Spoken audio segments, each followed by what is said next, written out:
후보한테 선대위 개편을 사전에 동의를 구하지 않았다는 얘기도 있는데요. 내가 동의를 구할 필요가 없어. 내가 뭐 판단하는 기준에 의해서 내가 얘기를 하는 거지. 반드시 뭐 후보한테 얘기를 들 바야 내가 총괄선대위원장이라는 위치 자체가 아무 의미가 없는 거 아니야? 저는 자세한 내용 전달하지 못했는데 뭐 그 의견 다 수렴했고, 근데 뭐 제 거취에는 변함이 없습니다. 많은 분들이 또 걱정하시는 거는 뭐 오롯이 후보인 제 탓이고 제가 부족한 것이고 깊이 좀 사과도 드리고 이렇게 하고 있습니다.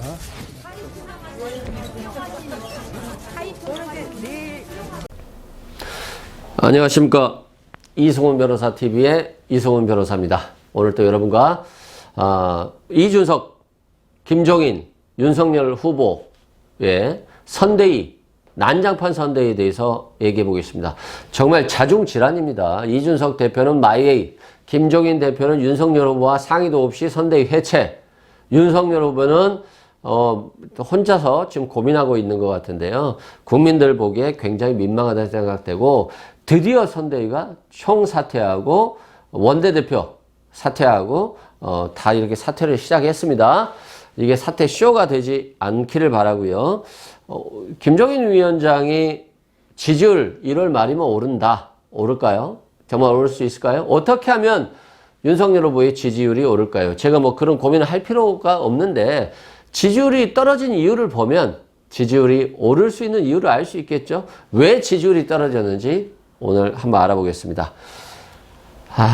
윤희숙 전 의원이 윤석열 후보와 쓴소리 TV에서 대담을 나눈 적이 있어요. 그때 한 청년이 그랬죠.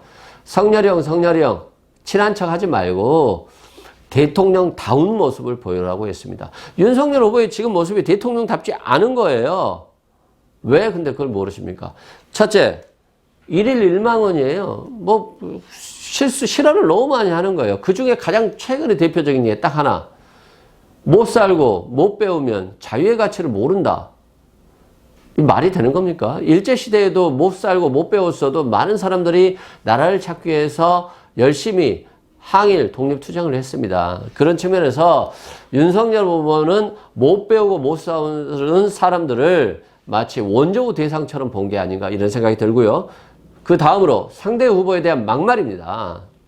아니 대선 상대 후보에게 중범죄, 확정적 중범죄자 이렇게 얘기하면 되겠습니까? 그럼 이재명 후보를 지지하는 국민들은 뭐예요? 바보들입니까? 그건 아니라고 생각되고요. 뭐 가짠타, 내가 TV 토론 왜 하냐? 이건 대통령다운 모습이 아니에요. 그리고 문재인 정부를 향해서 삼류 바보들 데려다가 왜 정치해갖고 이렇게 나라 망해먹냐 이런 취지로 얘기를 하는데, 아니 삼류 바보의 검찰총장은 아닙니까? 포함 안 됩니까? 검찰총장도 문재인 정부의 검찰총장이기 때문에 자신의 욕하는 것일 수 있어요. 이런 측면에서 참 안타깝다. 또 무릎 꿇고 죽느니 서서 죽겠다. 굉장히 부정적인 얘기잖아요. 무릎 꿇고 죽으나 서서 죽으나 다 똑같은 거 아닙니까? 굉장히 부정적인 언어를 계속 본인이 쓰고 있다. 국민들은 대통령다운 대통령을 원한다. 2달이라는 기간 동안 해낼 수 있을지 굉장히 의문입니다. 두 번째, 윤석열 후보가 왜 정권 교체를 해야 되는지 말을 안 해요. 아니, 문재인 정부 비판, 부동산 정책 실패, 원전 정책 실패했다고 비판하면서 내가 어떻게 이 나라를 만들겠냐는 얘기가 나와야 되는데, 아직도 몇 달 전에 출마해놓고 지금까지도 그냥 문재인 정부 욕만 하고 있는 거예요.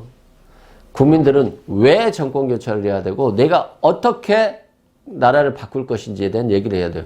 그러니까 또 뭐 선대위 캠프에서 이런 얘기, 우리가 했잖아. 들리지 않는 메아리인 거예요. 들리지 않는 메아리. 들리게 해야지. 그래야지 되지 않겠습니까? 또한 윤석열 후보가 철학적인 문제가 저는 있다고 봐요. 99가지가 달라도 한 가지만 같으면 같이 정권 교체 함께 하겠다. 아니 99가지가 다른 사람하고 함께 해가지고 정권이 교체됐다고 칩시다.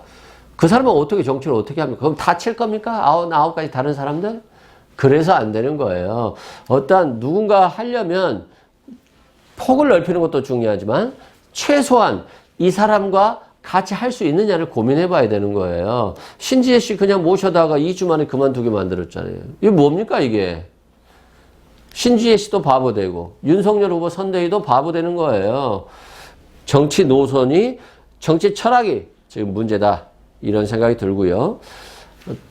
또 한번 보면 자중질환, 이렇게 뭐 선대위 위원장과 후보와 당대표가 싸우는데 누가 거기다 표를 줍니까? 절대 안 주죠.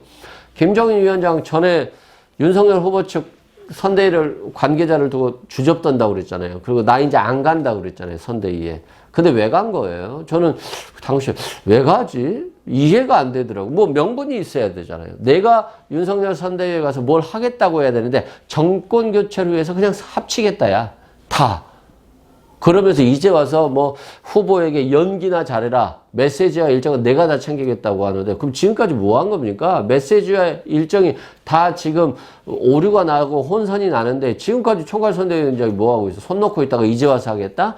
저는 김종인 위원장도 왜 윤석열 후보와 함께 하는지에 대해서 명확히 국민들이 이해를 시켜줘야 됩니다.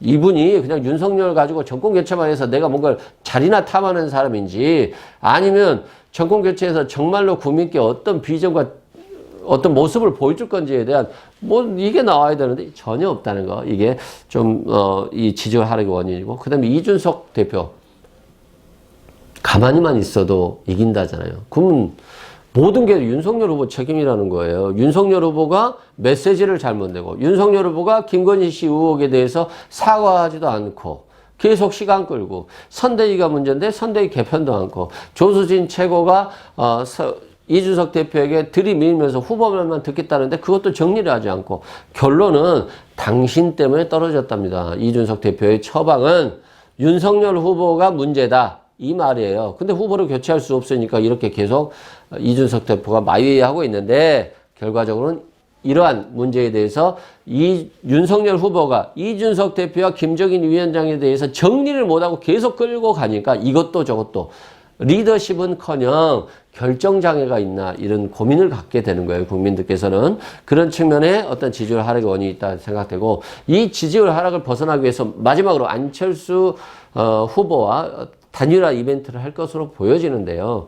국민이 봤을 때 명분이 없어요. 명분이. 그냥 뭐 윤석열 후보 지지율 30%, 안철수 후보 지지율 10%, 둘이 합쳐서 40%. 그럼 둘이 합치면 된다? 이런 단순한 계산 방식으로 단일화 이벤트를 하려고 만약에 한다면 절대 정권 잡기는 어려울 것이다. 이런 생각이 들고 국민들 바보 아닙니다.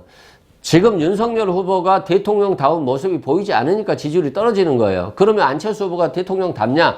그렇지도 않아요. 그런 측면에서 저는 지금 원칙대로 가야 되는 것이지 자꾸 뭐 단일화 이벤트로 해서 마지막으로 어떻게 한번 해보겠다? 그건 되지 않다고 보고요.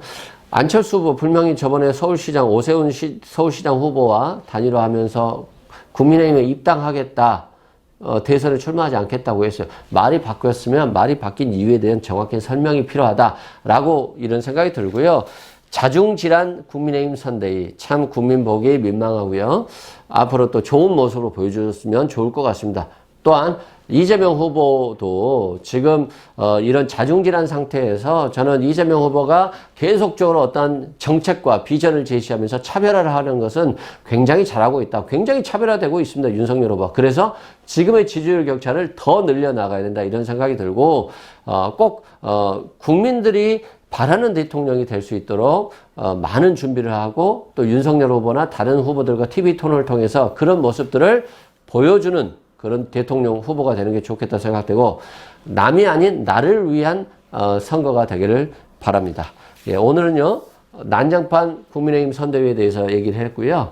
여러분들 또 다음 시간에 뵙겠습니다. 여러분들 구독, 좋아요 좀 부탁드리고요. 앞으로도 좋은 모습 보여드리겠습니다. 감사합니다. 이승훈 변호사였습니다.